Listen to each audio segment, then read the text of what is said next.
Assalamualaikum warahmatullahi wabarakatuh. Jumpa lagi dengan Baper Podcast. Baper ini yang tidak memiliki musik intro ataupun apa, tapi kita memiliki informasi seputaran dengan pemilu. Kali ini kita pengen ngobrol dengan saudara Yasri. Yasri. Ya, bukan saya lupa, cuma apa namanya? Siap. Ya. Yasri ini kader Alumni SKPP. SKPP ya kemarin. Dari dasar sampai menengah. Dari khususnya. dasar sampai menengah. Yang menengah itu yang ngadain Bawaslu Provinsi. Provinsi. Beberapa hari yang lalu ya. Beberapa hari yang lalu di Swiss Bell Hotel. Oh, di Susul. Jadi ini apa pengalaman yang didapat di sana? Nah, mungkin ya dari awal Bang ya. Dari awal saya yang dapatkan pertama selain ilmu ya, kita di luar membahas ilmu. Pasti ilmu pasti ada gitu. Ketika dalam SKPP itu yang pertama saya dapat adalah relasi khususnya.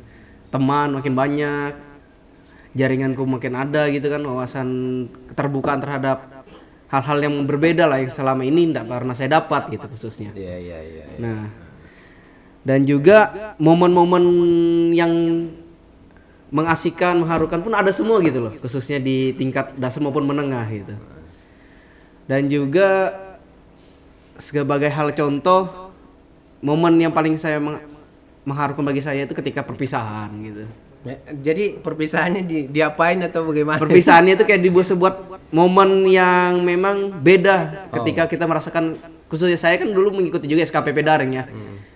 Momennya tuh kayak beda ketika bertatap muka, karena apa, kita melakukan sebuah perpisahan yang notabene seperti kita akan berpisah lagi, berpencar kembali, dan kita akan bisa bersatu ketika sesuatu hal yang mungkin ada momennya untuk kita bersatu gitu. Iya, berarti artinya begini, berpisah dalam artian kegiatannya ya kan? Tapi dalam penyerapan ilmunya, kemudian penyampaiannya nanti tentu tidak berpisah kan, artinya komunikasi itu tetap jalan kan begitu. Iya betul, kalau sekedar hal ini kan memang tetap komunikasi tetap lancar, silaturahmi tetap ada. Cuman ini bedanya ya, ini rasanya itu ketika melalui media sosial itu juga beda, secara tatap muka kita berekspresi itu beda gitu, kita tidak tahu ekspresi seseorang gitu kan. Menarik sebenarnya. Jadi begini, karena kita mau bicara terkait media kan, karena pasca daripada SKPP, kemudian komunikasi lewat media kan. Nah, cuman yang menarik yang mau kita bahas hari ini, kita bagaimana sih peran media sosial dalam melakukan pengawasan partisipatif yang kemarin didapat. Seperti apa kesan-kesan atau ilmunya itu seperti apa sih menerapkannya gitu kan. Soal kan ini ya. Dalam media sosial itu kan sekarang ya new generation ya bahasanya, new generation atau generasi Z ke atasnya. Media sosial itu penting. Karena apa? Media sosial itu sebagai wadah atau bentuk untuk memberikan sebuah informasi yang sangat dibutuhkan dan harus bersifat positif gitu. Ya. Hal kan contoh dalam hal persentase kemarin itu penggunaan media sosial itu paling tinggi menurut data yang ada gitu. Ya sebagai data realnya mungkin satunya penggunaan Facebook ya. Facebook, WhatsApp, TikTok, YouTube, Instagram, dan yang lainnya gitu. Nah, kenapa demikian seperti itu? Karena media sosial ini kita gunakan selain untuk memberikan hal-hal yang bersifat apa yang kita inginkan, juga bisa digunakan untuk menemukan atau memberikan informasi untuk orang-orang yang membutuhkan khususnya, ataupun yang belum tahu ya khusus konteksnya. Ya, yang belum tahu ya. Kalau kita hubungkan dengan kegiatan pemilu, tentu perannya sangat penting ya kan. Bagaimana kemudian media sosial ini bisa menyampaikan ke masyarakat terkait kegiatan pemilu. Nah, dari yang didapat kemarin itu, apa sih langkah-langkahnya untuk peran aktif dalam menyampaikan partisipatifnya terhadap pengawasan pemilu itu? Oh ya. Jadi yang pertama ya, kita langkah-langkahnya itu yang pertama satu, selain menggunakan sistem followers ya, kita berbicara di luar followers. Memang followers itu sesuai anunya memang penting ya bagi kita. Ya, sangat penting itu. Nah, partisipatif ini kan notabene-nya kalau segi pengawasan itu kurang minatan gitu ya. Tapi bagaimana caranya meyakinkan itu? Nah, langkah-langkahnya itu satu gini. Dari diri sendiri dulu kita ngepost nih. Ngepost itu jangan hanya berprinsip bahwasannya wah ada yang lihat nih. Wah, ada yang baca nih. Jangan dulu. Yang penting kau berani dulu postkan bahwasannya meyakinkan sesuatu hal yang baik. Ya. Dan lupakan dulu sebuah kepentingan yang menurutmu kurang penting, contohnya tidak ada yang baca ataupun tidak ada yang nge-like gitu kan. Dan langkah yang kedua itu caranya meyakinkan dengan bahasa atau redaksi yang mana meyakinkan bahwasannya dalam kata-katamu di media sosial itu bisa membuat orang wah kayaknya menarik nih pembahasan nih, kayaknya seru nih gitu kan. Nah, dan yang ketiga itu, nah itu caranya yang ketiga itu adalah implementasi 1 dan 2 gitu. Tinggal menghubungi pihak tertentu menurutnya oh ini menarik nih, bagaimana nih caranya kau bisa berpartisipasi seperti ini gitu. Itu sebenarnya minat gitu kan. Minat dari mana caranya? Dari keyakinan sama apa? Ketertarikan gitu. Itu sebenarnya. Ketertarikan ya. Iya. Artinya tidak menutup kemungkinan desain segala macamnya itu penting ya. Iya betul Bang. Karena itu menarik minat orang untuk melihat, kemudian untuk membaca kan. Seperti itu ya? Iya betul. Oh iya. Siap. Ya. Sebenarnya panjang sih sebenarnya mau di kupas kalau kita bicara terkait dengan media sosial ini ya. Iya, nah, kalau menggunakan media sosial Facebook, seperti apa itu mengajak orang aktif dalam pengawasan partisipatif itu? Kalau sekali dari media kan pertama Facebook tadi ya paling kita terkenal. Bicara Facebook dulu kan. Facebook. Karena nanti kan karena Facebook paling pertama ya, derajat media sosial paling tinggi penggunaannya. Iya betul. Satu hal contoh gini Bang. Facebook itu kan ada cara-caranya. Selain menggunakan status ya. Status itu pasti paling penting. Menggunakan status tulisan maupun kritikan gitu ya. Yang mana bersifat positif. Kritikan itu meyakinkan bahwasannya hal yang bersifat positif sepertinya pemilu atau penyelenggara atau partisipan itu sangat penting. Sebenarnya ada caranya itu satu. Selain menggunakan karya tulis, kita bisa membagikan. Contoh membagikan hal-hal yang menurut orang itu kayaknya sesuatu hal yang terkenal di sana tapi kayaknya kurang terkenal di sini gitu loh. Jadi kita caranya merepost kembali merepost sekalipun itu kembali lagi misalnya masyarakat sini kurang ketertarikan, jangan dulu, post dulu bagaimana caranya supaya yakin itu menarik. Dan contoh juga lebih ini ya, cenderung ya masyarakat itu khususnya dia lebih memilih pemikiran gini, post itu yang negatif tapi ini dia khususnya menarik gitu. Negatifnya hal ini memberikan sebuah pemahaman bahwa contoh gitu kan. Dalam pemilu itu contohnya masalah memilih pemimpin khususnya. Memilih pemimpin itu kalau sudah curang pasti akan curang di akhir-akhirnya. Kan itu sebuah hal yang kata-kata yang negatif namun menginspirasi bahasanya gitu. Jadi mengajak bahwasannya ayo kita join supaya hal itu tidak terjadi gitu. Dan juga media sosial itu juga kita bisa lewat bagian selain membagikan itu kan postingan-postingan yang kita bersifat tetap ya. Tetap di media kita, media sosial kita. Contohnya foto-foto maupun picture ataupun screenshot khususnya itu. Yang mana ditujukan bahwasannya dengan tulisan-tulisan untuk sesuatu hal yang mungkin bahasanya itu kekiniannya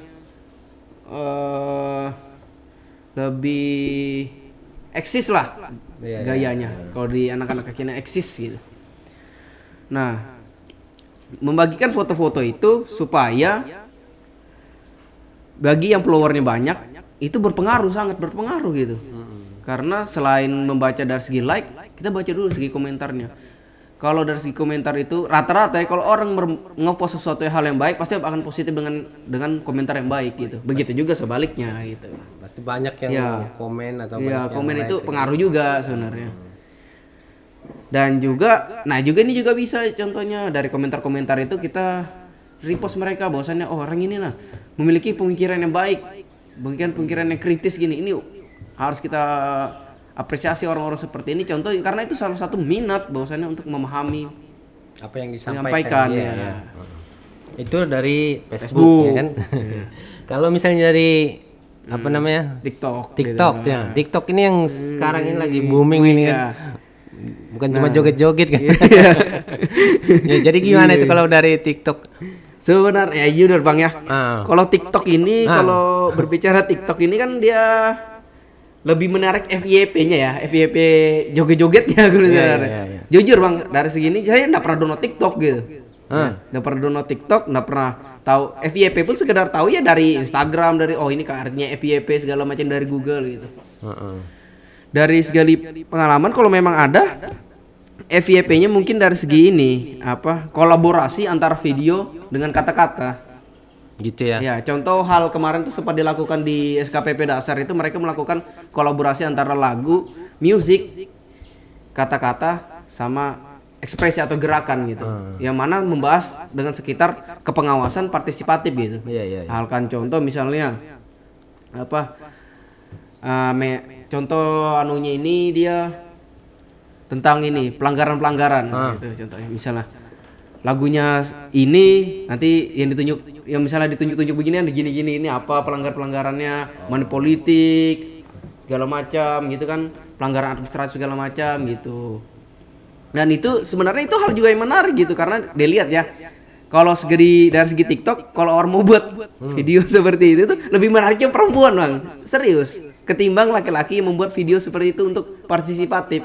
Karena jujur kalau memang ada video-video yang terjebak di Instagram, video-video di TikTok itu lebih menarik saya lihat perempuan daripada laki-laki. Ya, itu kan karena kamu laki-laki kan. Kalau perempuan ya biasa-biasa aja. Iya. Karena kamu ini naluri laki-laki mau bicara kayaknya. Dan juga berarti kalau itu dikolaborasikan dengan bahasa-bahasa untuk mengajak partisipatif itu bisa sebenarnya. Karena itu hal yang menarik. Gini, kalau misalnya kamu kan tadi mengatakan kalau perempuan lebih menarik. Cuma kalau dibalik itu bagaimana kalau laki-laki itu dibuat lebih menarik lagi? Itu kayaknya bisa enggak gitu? Ya bisa, sebenarnya ada yang enggak bisa yang sebenarnya. Unik gitu kan, laki-laki unik gitu. Misalnya dia ini lebih ke sifatnya jenaka gitu kan, lebih sifat ke jenaka, baru lebih sifatnya ke lebih yang bisa membuat orang terhibur gitu. Ya, yang lucu-lucu gitu kan. Namun ada sifat mendidiknya di situ gitu dalam hal partisipatif khususnya gitu dan pengawasan. Ya itu sih kalau perempuan mah bikin gaya ekspresi pun tanpa ada kelucuan tetap aja ditonton kan gitu. Nah, gaya aja menarik. Nah, sudah menarik dia. Kan gitu. Baik, itu dari TikTok. Nah, kalau dari Instagram ya. Nah, kalau dari Instagram tuh bagaimana itu? Nah, kalau dari Instagram ini kan dari hampir semua ya instansi khususnya itu bermain Instagram ya, khususnya di kepemiluan maupun Bawaslu maupun KPU maupun DKPP ada Instagramnya segala macam itu kan ada. Nah, kalau untuk bersifat personal khususnya bukan bagian ini ya instansi yang buat Instagram sebagai media pemberitahuan juga, sebenarnya personal bisa digerakkan dan juga bersifat bukan endorsement sih bahasanya. Kalau endorsement itu kan dibayar ya. Endorsement kan dibayar. Bagaimana caranya followers yang banyak ini karena dia juga ada di sini posisinya di bagian sebuah negara ini kan. Nah. Artinya kan gini, tugasnya kita itu bagaimana dia itu ikut serta ya kan, ikut serta mensosialisasikan bagaimana pengawasan partisipatif itu kan. Nah itu yang sebenarnya menjadi langkah idealnya teman-teman itu bagaimana mengajak dia supaya dia juga mempost apa yang kita posting gitu. Itu kira-kira seperti apa langkah-langkahnya itu? Nah, supaya orang ini dia tertarik kan? Oh ini bagus ini, saya repost aja kan gitu. Jadi gini Bang, itu sudah pernah terjadi pembahasan itu. Karena pernah terjadi khususnya ini ya di mendekati hari pemilu gitu. Banyak juga selebgram maupun non selebgram yang mana memang followernya sudah banyak karena dia terkenal karena dia instansi TV ataupun karena dia terkenal dari YouTube maupun hal-hal yang lainnya, mereka pernah ngepost bahwasannya contoh pas pencoblosan mereka memoto jari kelingking mereka gitu ya kan dengan tinta bahwasannya ayo nih coblos gini kan. Jangan lupa golput itu tidak bagus ya. Ke TPS terdekat, ayo kita coblos bersama gitu. Itu hal contoh. Namun kalau dari segi kepengawasan bisanya itu hanya orang-orang tertentu gitu. Karena apa? Karena kurangnya keterlibatan khususnya untuk orang-orang yang memiliki followers banyak di kepemiluan itu contohnya. Karena itu kalau hal dibandingkan dengan pencoblosan itu kan karena hati nurani aja karena mereka aku Indonesia ada pemilu ya kita pilih karena kita tidak memilih itu hal yang merugikan gitu. Bagi kita karena golput itu bukan pilihan, itu hanya ego gitu ya. Apa namanya menarik minat orang untuk orang itu kayak gitu contohnya untuk mensosialisasikan kegiatan dari pengawas partisipatif itu tadi. Kalau misalnya ini ke Twitter, pernah bahas terkait dengan Twitter bagaimana langkah-langkahnya juga itu? Aduh, Twitter ya. Twitter itu kan itu bahasanya kayak tweet-tweet gitu ya. Iya. Status tweet orang jujur bang, Twitter enggak karena kalau apa namanya cepat juga itu. Iya, itu Twitter itu dia cepat booming dengan hashtagnya kan. Iya. Hashtagnya bahwasannya Twitter juga ya booming karena hashtag mereka. Tapi cenderung bang kalau memang berpotensi kalau untuk hal menyebarkan tuh memang ada di Facebook, namun Twitter juga ada potensi.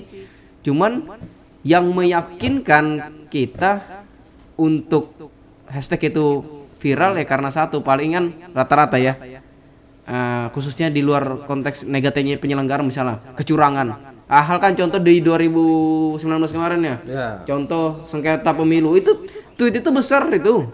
Pembahasannya trendingnya sengketa pemilu dari pasangan itu kan. Nah, itu sangat besar gitu. Artinya kan saya bilang tadi mudah sekali untuk trending kan. Itu mudah sekali untuk viral. Jadi banyak orang yang ngomen, ini. Tapi dari segi ini bang, itu banyak negatifnya. Tapi kalau dari segi positif ada juga, cuma lebih ke cenderung negatif sih kalau dari segi hashtag di tweet gitu khususnya. Tapi dari ini teman-teman alumni SKPP apa buat semacam komunitas begitu untuk bukan cuma di Kabupaten Pasir tapi di Kalimantan Timur bahkan di Indonesia apa pernah buat komunitas seperti itu. Nah, artinya kan begini ketika teman-teman mau mensosialisasikan terkait dengan kegiatan pemilu atau pilkada ya atau pemilihan itu artinya kan mudah sekali untuk trending kan misalnya di Twitter. Ayo nih kita tweet rame-rame nih terkait di Kabupaten Pasir gitu. Pernah buat seperti itu kan? Nah, kemarin kan setelah SKPP menengah itu ya, khususnya di tingkat provinsi, kemarin kami sempat dibuat namanya tuh Resantip, Relawan Partisipatif Kaltim. Nah, itu sebuah komunitas di mana mereka membuat supaya kadar-kadar ini diciptakan untuk turun dan terjun untuk meyakinkan bahwasannya tentang kepemiluan ini sangat penting, khususnya hal-hal dalam memilih sebuah pemimpin khususnya gitu. Nah, Resantip juga dibentuk bersifat komunitas bang ya. Sekali lagi mungkin dibentuk bersifat komunitas yang mana bersifat ada dari segi kewilayahan maupun kedaerahan.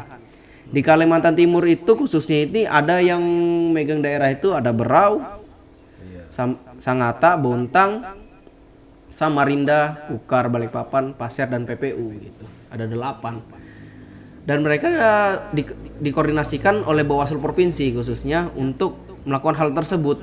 Ya, yang terlibat dalam situ alumni SKPP atau yang terlibat luar? Ini khususnya alumni SKPP ya. SKPP mungkin dari yang daring maupun yang bertatap muka dari dasar khususnya.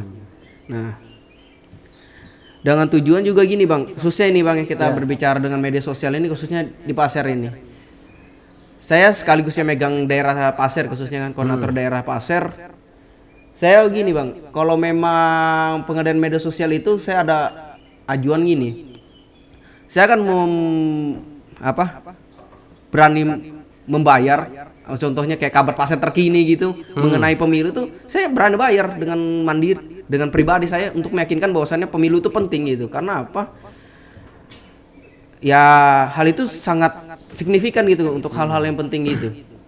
Nah, dan juga sebenarnya saya lebih cenderung programnya itu lebih ke mengendalikan selebgram yang ada di pasar ini, ya kan? Ya, artinya gini, mengajak mereka sekalipun itu bersifat endorsement ataupun tidak, ya kan? Kalau tidak bagus, kalau endorsement ya enggak apa-apa juga gitu.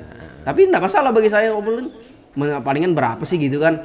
Berapa ya? Penting kamu bisa meyakinkan bahwasannya pemilu itu hal yang signifikan bagi kita gitu loh. Harus kita terlibat. Jangan sampai terus terjadi degradasi. Masa semakin maju negara semakin kacau kan, jelek jadi bahasanya gitu. Baik, terima kasih saudara Siap. Terkait sebenarnya panjang kisah kita ini sebenarnya, cuman kita mengingat waktu kita kan sudah hampir 15 menit ya.